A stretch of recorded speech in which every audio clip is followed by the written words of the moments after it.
drapeau rouge est affiché. Alerte méduse. Cet été, Daniel a adopté un nouveau réflexe. Avant chaque baignade, il consulte le site internet de la société Acri et en un clic, il sait si des méduses ont été signalées sur la plage. Il n'y a pas de suivi régulier des méduses sur la côte.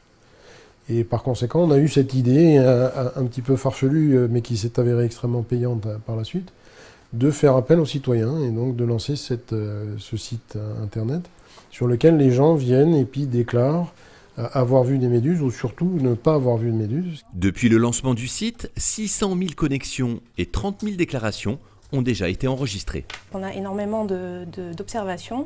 En gros, il y a à peu près entre 2000 et 3000 connexions par jour, avec des pics à 5000. On voit en vert, par exemple, toutes les plages qui n'ont pas de méduses, où il n'y a pas eu de méduses observées depuis hier. Les petites méduses rouges, donc ça, ce sont les plages où des méduses ont été observées. Ça permet aux chercheurs de constituer une grosse base de données qui va permettre ensuite de faire des corrélations avec les données environnementales et puis d'essayer de comprendre un petit peu l'apparition, la disparition, les déplacements et puis l'échouage des méduses. Associées aux images satellites, les données collectées depuis le site internet ont déjà permis de prouver que le déplacement des méduses était principalement déterminé par les courants marins. Ici, vous avez une zone de convection, ce qu'on appelle une zone de convection, c'est-à-dire une zone de courant marin. Et lorsqu'il y a un courant marin comme ça, les méduses qui sont au large, s'il y en a, ne peuvent pas aller jusqu'à la côte.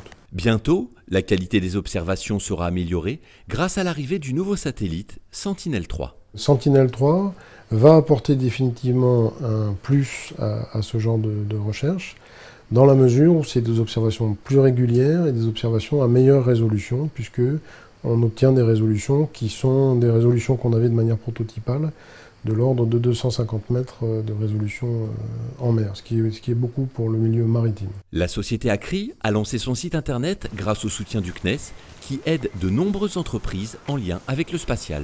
C'est important pour le CNES de soutenir des entreprises innovantes qui voudraient développer de nouveaux services. Et le CNES se fait à plusieurs niveaux. D'abord en suscitant la création des entreprises, ensuite en accompagnant leur croissance, et après ça en les aidant de manière opérationnelle à faire de la R&D ou à se déployer commercialement. Et donc le soutien se fait à la fois en nature et éventuellement en financier.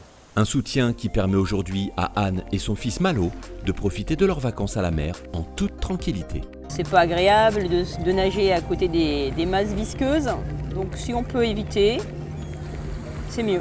Je suis favorable à ce genre d'outils qui permettent de passer de meilleures vacances.